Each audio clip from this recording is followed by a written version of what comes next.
Cuando le digo a la gente que estoy aprendiendo QA, siempre me dicen cosas como, es calidad. Entonces, ¿corriges errores? O sea, pruebas aplicaciones.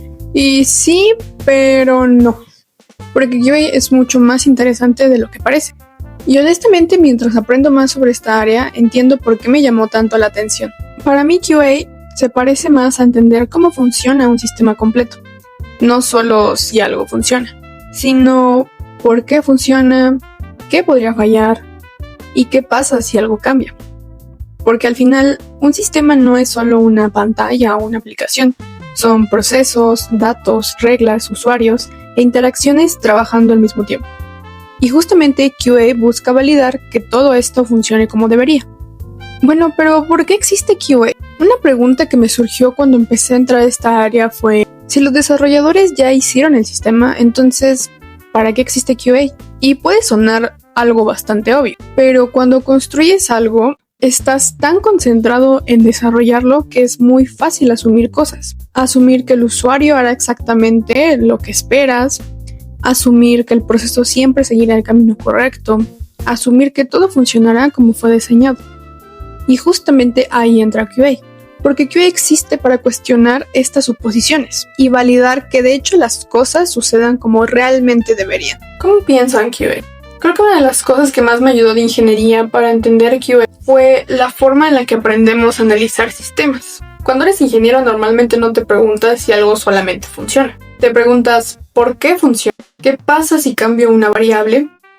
¿Qué pasa si una entrada cambia? ¿Qué pasa si algo falla? Y curiosamente un QA piensa de forma muy parecida, porque constantemente tienes que preguntar ¿y qué pasa si?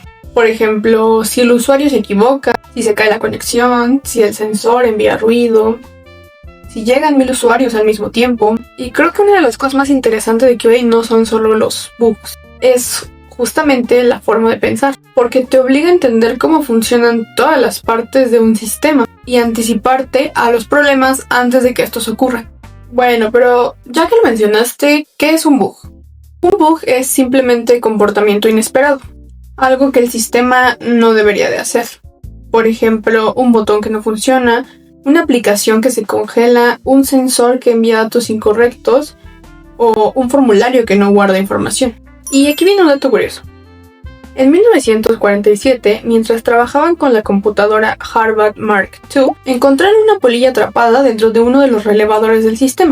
Los ingenieros la pegaron en la bitácora y escribieron First actual case of bug being found. Aunque la palabra bug ya se utilizaba antes para referirse a fallas técnicas, este incidente ayudó a popularizar el término que seguimos utilizando hasta hoy. Otro concepto muy importante son los test case. Un test case o un caso de prueba es básicamente una lista de pasos para comprobar algo. Pero la parte interesante no es escribir los pasos, es pensar qué es lo que debería pasar. Y también muchas veces pensar en qué es lo que no debería pasar. Y aquí va un pequeño ejemplo. Imaginemos, tenemos un login. El caso esperado sería usuario correcto, contraseña correcta. El resultado es acceso exitoso. Pero luego empiezas a hacer preguntas diferentes. ¿Qué pasa si la contraseña está vacía? ¿Qué pasa si el usuario escribe caracteres extraños? ¿Qué pasa si el internet falla? ¿Qué pasa si el servidor responde lento? Y es justamente ahí donde empieza el verdadero trabajo de un QA. Algo curioso es que muchos de los errores más costosos del software no ocurren porque el sistema principal falla. Ocurren porque nadie pensó en un escenario específico. A veces solo una condición no deseada puede provocar pérdidas de miles o incluso millones de dólares. Y creo que es una de las razones por las que QA me parece tan interesante. Porque, como decíamos, más allá de solo observar errores, te enseña a observar sistemas completos, a cuestionar supuestos, a pensar en escenarios que quizá otras personas no están viendo. Y honestamente creo que por eso conecté tanto con esta área. Porque más que solo encontrar bugs, te enseña una forma diferente de pensar.